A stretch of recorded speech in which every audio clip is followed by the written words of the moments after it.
કેમ છો મિત્રો? હું છું કલ્પના. મારી ચેનલમાં આપનું સ્વાગત છે. મિત્રો, ઘણા બધાની કોમેન્ટ હતી કે ચોખાના લોટની રોટલી બતાવો.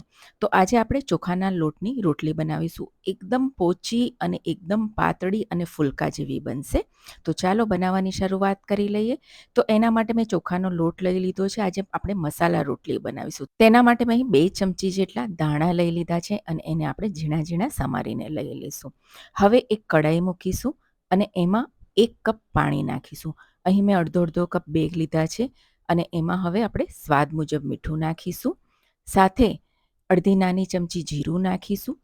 1 નાની ચમચી મેં અહીં ચીલી ફ્લેક્સ લીધા છે અથવા તમે લીલા મરચાં પણ નાખી શકો છો અને 2 ચમચી જેટલા આપણે લીલા ધાણા નાખીશું અને પાણીને બરાબર ઉકળવા દઈશું. પાણી ઉકળે એટલે આપણે 1 કપ ચોખાનો લોટ નાખીશું અને એને સરસ મિક્સ કરી લેવાનો છે. જુઓ, આ રીતે નાખીને એને સરસ મિક્સ કરી લઈશું. ગેસની ફ્લેમ આપણે હવે બંધ કરી દઈશું અને પહેલે એક વખત આપણે સરસ મિક્સ કરી લેવાનું છે. 1 કપ ચોખાના લોટની સામે 1 કપ પાણી લેવાનું છે. પરફેક્ટ માપ છે. હવે એને ઢાંકીને 5 મિનિટ માટે ઠંડુ થવા દઈશું.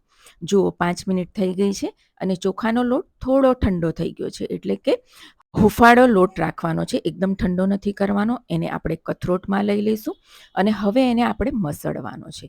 બહુ ગરમ ના હોય એટલે હાથમાં દાઝે નહીં અને પહેલે આપણે એને સરસ મસળી લઈશું અને આ સ્ટેજ પર તમને લાગે પાણી જોઈએ છે તો પાણી થોડું લઈ લેવાનું. મેં અહીં 2 ચમચી પાણી લીધું છે અને લોટને પ્રોપર સરસ મસળીને એકદમ લીસો કરી લેવાનો છે. ફરી 2 ચમચી પાણી લઉં છું અને એને આપણે સરસ મિક્સ કરી લેવાનો છે. આપણે રોટલીનો લોટ બાંધીએ ને એ રીતે એટલો લોટ આપણો ઢીલો હોવો જોઈએ. હવે એમાં 1 ચમચી તેલ નાખીશું. તેલ તમે જ્યારે પાણી ઉકાળો ને ત્યારે પણ નાખી શકો છો, પરંતુ હું આ સ્ટેજ પર નાખી લઉં છું અને એને ફરીથી આપણે 1 મિનિટ માટે સરસ મસળી લઈશું. જુઓ, લોટ સરસ મસળાઈ ગયો છે અને તમે જોઈ શકો છો આટલો સોફ્ટ તમારો લોટ હોવો જોઈએ. આ લોટને રેસ્ટ નહીં આપવાનો. આપણે તરત જ એની રોટલી બનાવીશું. એમાંથી નાના નાના બોલ બનાવી લઈએ. તમને જે સાઇઝની રોટલી જોવે, જેટલી જાડી જોવે તમે એ પ્રમાણે બોલ બનાવી શકો છો. આટલા લોટમાંથી 5 થી 6 રોટલી બનશે. જુઓ, સરસ લોટને મસળીને એક લવો કરી લઈશું અને એના પર ચોખાના લોટનો જ કોરો લોટ ભભરાવીશું અને હળવા હાથે વેલણથી આપણે રોટલી વણી લેવાની છે.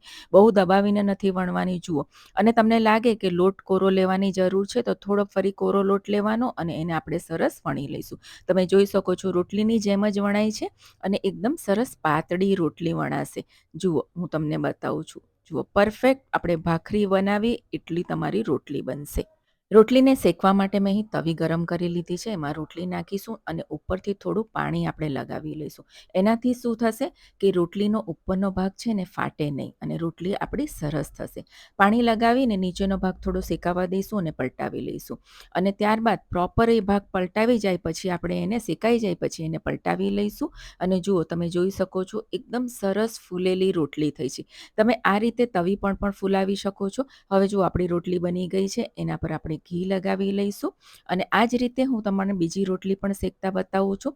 એના માટે આપણે તવી પર એક રોટલી લઈશું અને થોડું પાણી એને અમે લગાવી લીધું છે અને એને પલટાવી લઈશું અને ત્યારબાદ હવે આ રોટલીને આપણે ગેસ પર ફૂલાવીશું. જુઓ, સરસ શેકાઈ જાય એટલે ગેસ પર સીધી આપણે ફૂલાવી લઈશું. જુઓ, ફુલકાની જેમ સરસ ફૂલી જશે. એકદમ સરસ પાતળી અને એકદમ ફુલકા જેવી રોટલી બનીને રેડી થઈ જશે.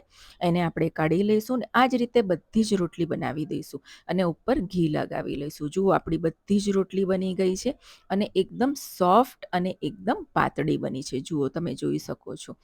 મિત્રો, તમે રોજ રોજ ઘઉંની રોટલી ખાઓ એના કરતાં ગ્લુટન ફ્રી જુવારની રોટલી, બાજરીની રોટલી, ચોખાની રોટલી, મકાઈની રોટલી, રાગીની રોટલી ખાઓ ને તો હેલ્થ માટે ખૂબ જ ઉપયોગી છે. તો ચોક્કસથી ટ્રાય કરજો. આવજો.